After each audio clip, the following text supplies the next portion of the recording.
Hello everyone, welcome to our YouTube channel. Today we'll be discussing the evaporation and factors affecting evaporation. Evaporation क्या होता है हमने पहले भी डिस्कस किया है इस यूनिट में। लिक्विड का वेपर्स में चेंज होना बिलो इट्स बॉइलिंग पॉइंट। और बॉइलिंग कब होती है? जब पूरा का पूरा लिक्विड गैस में चेंज हो जाता है उस टेम्परेचर पे। तो उस टेम्परेचर से पहले जो लिक्विड्स वेपर्स में चेंज हो रहे होते हैं उस प्रोसेस को क्या बोलते हैं हम? इवेपोरेशन। ठीक है, लिक्विड वेपर्स में चेंज हो रहा है। ये रूम टेम्परेचर पे भी हो सकती है इवेपोरेशन, ठीक है, और नॉर्मल एयर प्रेशर पे भी हो सकती है। जैसे बॉइलिंग के लिए तो क्या चाहिए होता था हमें? प्रॉपर 1 एटमॉस्फेयर प्रेशर चाहिए होता था। इसमें ये कहीं भी हो सकती है, इसके लिए ऐसा ज़रूरी नहीं है कि सर्टेन कंडीशंस होनी चाहिए। बस बॉइलिंग से पहले जो टेम्परेचर्स होते हैं उस पर इवेपोरेशन होती है। अभी हम डिफरेंस समझेंगे बॉइलिंग और इवेपोरेशन में क्या डिफरेंस है। ठीक है, वैसे तो मैंने आपको बताया भी हुआ है। इवेपोरेशन में क्या होगा? मान लो ये लिक्विड है, ये क्या है? लिक्विड। ये है हाई एनर्जी मॉलिक्यूल्स, ये है लो एनर्जी मॉलिक्यूल्स। इन मॉलिक्यूल्स की एनर्जी क्या है? हाई। ठीक है, लो एनर्जी मॉलिक्यूल्स आपको नीचे की तरफ मिलेंगे, हाई एनर्जी मॉलिक्यूल्स आपको ऊपर की तरफ मिलेंगे। ये मॉलिक्यूल्स क्या करेंगे? एटमॉस्फेयर से हीट लेंगे। ये मॉलिक्यूल्स क्या करेंगे? एटमॉस्फेयर से हीट एनर्जी लेंगे। ठीक है, रूम टेम्परेचर से ही हीट ले लेंगे। रूम टेम्परेचर पे ही ये क्या ले लेंगे? हीट, और वेपर्स में चेंज हो जाएंगे। वेपर्स में क्या हो जाएंगे? चेंज। तो ये ऊपर वाली लेयर के मॉलिक्यूल्स क्या हो गए? वेपर्स में चेंज। कैसे? लिक्विड से वेपर्स में चेंज हो गए। सिर्फ ऊपर वाली लेयर कैसे हुई? रूम टेम्परेचर से ही इन्होंने वो एनर्जी ले ली, रूम टेम्परेचर से ही इन्होंने वो हीट ले ली कि ये वेपर्स में चेंज हो जाए। ठीक है, तो इवेपोरेशन क्या हुआ? यहाँ पे देखो, सिर्फ सरफेस वाले मॉलिक्यूल्स इवेपोरेट हुए हैं। ठीक है, सिर्फ सरफेस वाले मॉलिक्यूल्स। ठीक है, as soon as the molecules leave the liquid state we say it has evaporated। ये molecules क्या हो गए? evaporate। तो evaporation is a surface phenomena। इसमें क्या होता है? आपकी सिर्फ सरफेस वाले मॉलिक्यूल्स इवेपोरेट होते हैं, ऊपर वाली लेयर के सरफेस वाले। और बॉइलिंग में क्या होता है? बॉइलिंग में पूरा का पूरा लिक्विड गैस में चेंज होता है, पूरा का पूरा लिक्विड। तो ये डिफरेंस होता है इवेपोरेशन और बॉइलिंग में। ठीक है, factors affecting the rate of evaporation. Surface area, भाई देखो, जैसे कि हम घर में मान लो छोटा बच्चा है, ठीक है, हम तो क्या है, अगर दूध पियेंगे या चाय पियेंगे कप में पी लेते हैं, बट उसे हम ना बड़े से बाउल में देते हैं। ठीक है, अगर गर्म दूध है तो क्यों देते हैं? क्योंकि ताकि वो उसमें क्या हो जाए? ठंडा। हमने सरफेस एरिया बढ़ा दिया। हमने क्या किया? सरफेस एरिया बढ़ा दिया। कप का सरफेस एरिया इतना सा था, बड़ी कटोरी में बड़े बाउल में डाल के दिया तो उसका सरफेस एरिया बढ़ गया। सरफेस एरिया बढ़ गया तो अब इवेपोरेशन ज्यादा होगी और वो ठंडा जल्दी हो जाएगा। ठीक है, जैसे ही आप सरफेस एरिया बढ़ाते हो तो इवेपोरेशन ज्यादा होगी। एंड हमेशा ये लाइन याद रखना, evaporation causes cooling. Evaporation causes cooling, हमेशा याद रखना है इवेपोरेशन के साथ ये लाइन। जैसे ही इवेपोरेशन होगी आपके आसपास का माहौल ठंडा हो जाएगा। Evaporation causes cooling. क्यों करते हैं इवेपोरेशन कूलिंग कॉज? क्योंकि इवेपोरेशन में क्या हो रहा है? आपके मॉलिक्यूल्स आसपास की हीट ले रहे हैं। जैसे अभी हमने देखा वो अपर लेयर वाले जो मॉलिक्यूल्स थे, ठीक है, उन्होंने क्या किया? रूम टेम्परेचर से हीट ली। किससे? रूम टेम्परेचर से। उन्होंने वो हीट एब्जॉर्ब कर लिया और वाटर वेपर में चेंज हो गए। तो उन्होंने आसपास के एटमॉस्फेयर से हीट ले ली तो आसपास का माहौल क्या हो गया? ठंडा, क्योंकि अब उसमें वो हीट नहीं रही, वो हीट तो मॉलिक्यूल्स लेके इवेपोरेट हो गए। ठीक है, तो evaporation always causes cooling. Evaporation causes cooling. ठीक है, तो अगर आप सरफेस एरिया बढ़ा दोगे तो इवेपोरेशन ज्यादा होगी एंड इवेपोरेशन कॉजेज कूलिंग। ठीक है, इसलिए जो दूध होता है, गर्म दूध या कुछ भी लेते हो, आप सूप लेते हो या टी लेते हो, वो अगर आप बड़े बाउल में लोगे तो क्या हो जाएगी, वो ठंडी हो जाएगी जल्दी, बिकॉज आप सरफेस एरिया बढ़ाते ही इवेपोरेशन का रेट बढ़ गया, और इवेपोरेशन का रेट बढ़ते ही कूलिंग इफेक्ट ज्यादा आ गया, जल्दी हो गई। नेक्स्ट है टेम्परेचर। ज्यादा टेम्परेचर होगा तो ज्यादा जल्दी वेपर्स बनेंगे, ठीक है, तो इवेपोरेशन ज्यादा होगी। सिंपल सी बात है ये तो, ठीक है। जिस दिन गर्म दिन होता है, सनी डे होता है, उस दिन कपड़े जल्दी सूखते हैं क्योंकि उनमें से वाटर इवेपोरेट हो रहा होता है, ठीक है। तो हीट ज़्यादा पड़ रही है, हीट ज़्यादा मिल रही है, हीट ज़्यादा मिल रही है तो इवेपोरेशन ज़्यादा हो रही है, तो कपड़े ज़्यादा जल्दी सूख रहे हैं बजाय कि ठंडे दिन के। नेक्स्ट है ह्यूमिडिटी। ह्यूमिडिटी क्या होता है? ह्यूमिडिटी होता है हमारे एटमॉस्फेयर में कितने वाटर वेपर्स है, amount of water vapour present in the air, amount of water vapour present in the air, इसे क्या बोलते हैं हम? ह्यूमिडिटी। तो देखो, अगर हमारी एयर में ह्यूमिडिटी ज्यादा होगी, अगर हमारी एयर में ह्यूमिडिटी ज्यादा होगी तो मतलब वाटर वेपर क्या है? ज्यादा प्रेजेंट है एयर में। एयर में वाटर वेपर प्रेजेंट ज्यादा है तो उनकी एक्स्ट्रा वाटर वेपर लेने की, कहीं और से वाटर वेपर लेने की कैपेसिटी क्या होगी? कम। भाई मेरे पास कोई चीज है, मान लो मेरे पास ऑलरेडी पेन है, मुझे कोई पेन ऑफर करेगा कि ये लो पेन, तो मैं कहूंगी नहीं, आई हैव, मेरे पास है पेन, मुझे ज़रूरत नहीं है। तो वैसे ही अगर एयर में वाटर वेपर्स ऑलरेडी ज़्यादा हैं, ह्यूमिडिटी ज़्यादा है, वाटर वेपर्स ज़्यादा है, तो वो और कहीं और से वाटर वेपर लेने नहीं पसंद करेगी, राइट। तो वो और कहीं से वाटर वेपर लेना नहीं पसंद करेगी, तो यानी कि वो लिक्विड अगर है कहीं रखा है एयर में, तो वो लिक्विड वाटर वेपर में नहीं चेंज होगा, क्योंकि आसपास की सराउंडिंग्स तो उसे फेवर नहीं कर रही है वाटर वेपर में चेंज होने के लिए, क्योंकि वो लेना ही नहीं चाह रही, क्योंकि ऑलरेडी उसमें इतने सारे वाटर वेपर है, ठीक है। तो फिर इवेपोरेशन क्या हो जाएगी? कम हो जाएगी।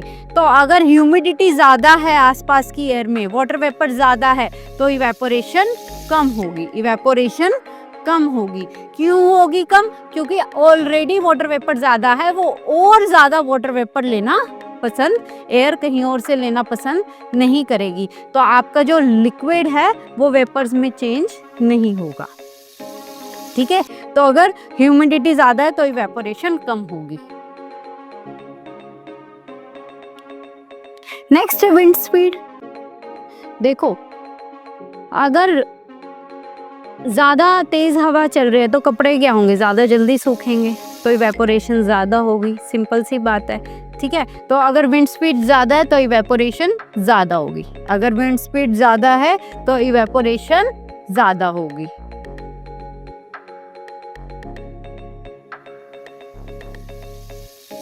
Next examples of boiling and evaporation and difference between boiling and evaporation. अगर आप रूम टेम्परेचर पे रूम में कपड़े सुखाते हो और एक है बाहर कपड़े सुखाते हो ओपन स्पेस में, यहाँ पे आपको विंड मिलेगी प्रॉपर, अच्छा खासा टेम्परेचर मिलेगा, तो यहाँ पे कपड़े जल्दी सूखेंगे क्योंकि इवेपोरेशन ज़्यादा हो जाएगी।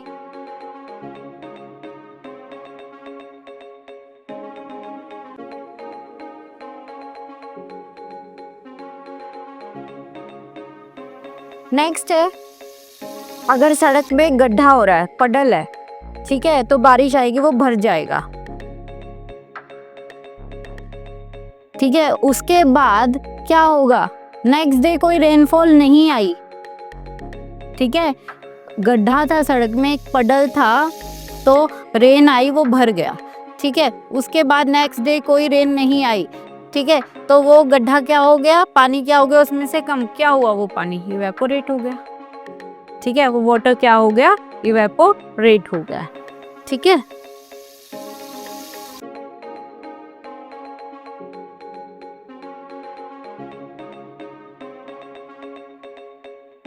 चाय का एग्जाम्पल मैंने आपको दिया है,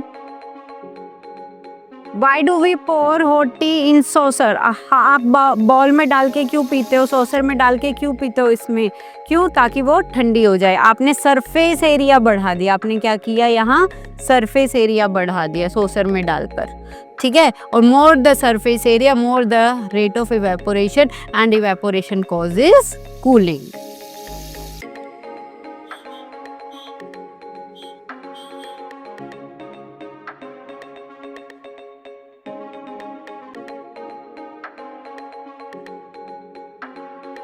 नेक्स्ट वेपराइजेशन। वेपराइजेशन क्या है भाई? लिक्विड का गैस में चेंज होना। लिक्विड का गैस में चेंज होना।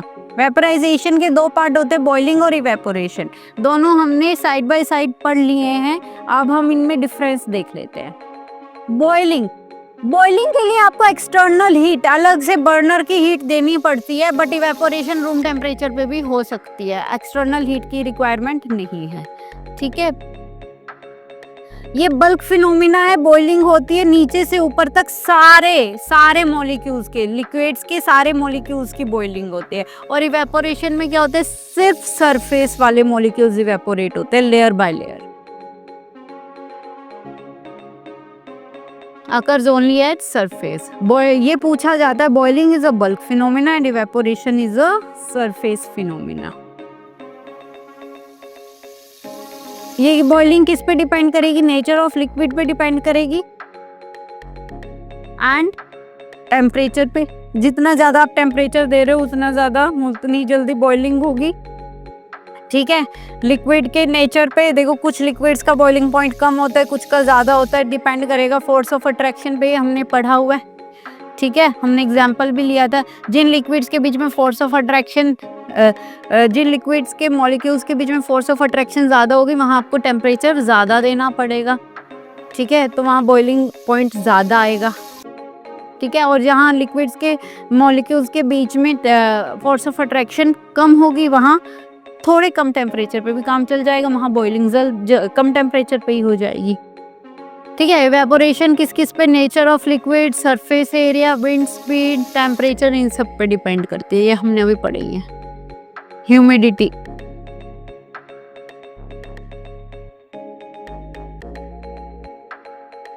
वाटर के बॉइलिंग में कौन सा फिनोमिना? बॉइलिंग का फिनोमिना यूज हो रहा है। एंड ड्राइंग ऑफ क्लॉथ्स में कौन सा? इवेपोरेशन। सोसर वाले एग्जाम्पल में भी कौन सा फिनोमिना यूज हो रहा है? इवेपोरेशन। नेक्स्ट है examples of evaporation and examples of condensation. आप देखो, घर में अगर मटका है, अर्दन पॉट है, उसमें पानी ठंडा क्यों होता है? ठीक है, वो तो नॉर्मली हमने बाहर ही रखा होता है किचन में, ठीक है। उसमें तो हम कोई फ्रिज में नहीं रख रहे, कुछ नहीं कर रहे, बट फिर भी पानी ठंडा क्यों होता है? क्योंकि ये जो है ना अर्दन पॉट, मटका, इसमें क्या होगा, यहाँ पे पोर्स होती है। यहाँ पे क्या होती है? पोर्स, छोटे छोटे होल्स होते हैं, पोर्स। इसमें से क्या होता है? वाटर ऊज आउट करता है। वाटर क्या करता है? ऊज आउट, बाहर निकलता है। Some of the water continuously oozes out from these pores to the outside of the pot.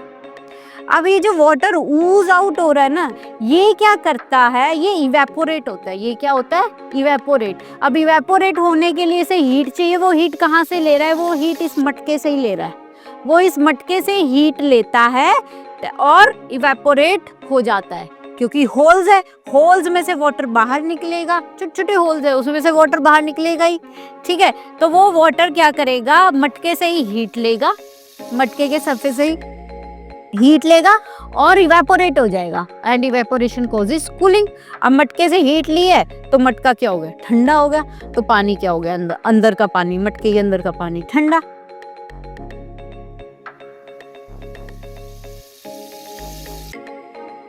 जब आप अपने हाथ पे स्पिरिट डालते हो, क्या स्पिरिट, ठीक है, तो आपके हाथ को ठंडा क्यों महसूस होता है? क्योंकि वो क्या होता है? इवेपोरेट हो जाता है। कैसे इवेपोरेट होता है? आपके हाथ पे या नेल पेंट रिमूवर लगाते हो आप अगर, ठीक है, तो आपके हाथ से, पाम से क्या लेते हैं? हीट एब्जॉर्ब करता है। हीट एब्जॉर्ब करते ही वो क्या हो जाता है, इवेपोरेट। जैसे हीट एब्जॉर्ब की, इवेपोरेट हो गया, एंड इवेपोरेशन कॉजेज कूलिंग। तो जहां से हीट एब्जॉर्ब की है वही चीज क्या होगी आपकी, कूल। ठीक है, तो वाटर आपके हैंड से उसने हीट एब्जॉर्ब की है तो आपका हैंड क्या हो जाएगा, कूल। अब देखो, अगर हम एक ठंडे पानी की बोतल लेते हैं, ठंडे पानी का गिलास लेते हैं, उस पे आपको ना टाइनी ड्रॉपलेट्स दिखती है वाटर की। ये क्यों होता है, क्योंकि जो अब देखो ठंडा पानी है बोतल के अंदर, बोतल के अंदर क्या है, ठंडा पानी, तो बोतल बाहर से क्या होगी, ठंडी होगी, कूल होगी। ठीक है, कोल्ड सरफेस है बोतल का सरफेस क्या है, कोल्ड। क्यों है कोल्ड बोतल का सरफेस, क्योंकि उसके अंदर ठंडा पानी है। बोतल का सरफेस हो गया कोल्ड, उसका टेम्परेचर क्या है, कम। ठीक है, अब क्या होगा, जो आसपास की एयर है, आसपास की एयर है, उसमें क्या होंगे, वाटर वेपर। क्या होंगे, वाटर वेपर। वो वाटर वेपर जैसे ही बोतल के सरफेस के कांटेक्ट में आएंगे वो क्या हो जाएंगे, कंडेंस, क्योंकि उन्हें टेम्परेचर क्या मिल गया, कम। जैसे ही गैस को कम टेम्परेचर मिलता है वो किस में चेंज हो जाती है, लिक्विड में। कल हमने पढ़ा था लास्ट मॉड्यूल में, गैस को क्या मिला, वाटर वेपर्स को क्या मिला, हमने वाटर साइकिल का भी एग्जांपल लिया था। ठीक है, वाटर वेपर्स को क्या मिला, कम टेम्परेचर। कैसे मिला कम टेम्परेचर, कि बोतल का जो सरफेस एरिया वो क्या है, ठंडा। बोतल का सरफेस क्या है, ठंडा। ठीक है, तो कम टेम्परेचर मिला, वो क्या हो गए, कंडेंस, और किस में चेंज हो गए, वो किस में चेंज हो गए, लिक्विड में, टाइनी ड्रॉपलेट्स में। ठीक है, वाटर बोतल का सरफेस था ठंडा, टेम्परेचर था कम, और आसपास के वाटर वेपर्स जैसे उस कोल्ड सरफेस एरिया के कांटेक्ट में आए वो क्या हो गए, कंडेंस, क्योंकि उन्हें टेम्परेचर कम मिला, और वो किस में चेंज हो गए, लिक्विड में।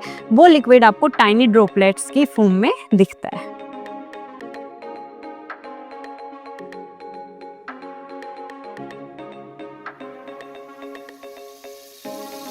हमें गर्मियों में कॉटन के क्लोथ्स क्यों पहनने चाहिए, क्योंकि क्या होता है, गर्मियों में हमें स्वेटिंग ज्यादा होती है। क्या होती है, स्वेटिंग ज्यादा, पसीने ज्यादा आते हैं।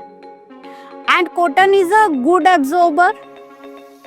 ठीक है, कॉटन क्या करता है, उस स्वेट को बहुत अच्छे से एब्जॉर्ब कर लेता है, क्योंकि it is a good absorber. और जब वो एब्जॉर्ब करता है तो फिर कॉटन के क्लॉथ से वो स्वेट क्या हो जाता है, इवेपोरेट। ठीक है, एंड इवेपोरेशन कॉजेज कूलिंग। इसलिए हमें कॉटन के कपड़े गर्मियों में क्या महसूस होते हैं, ठंडे।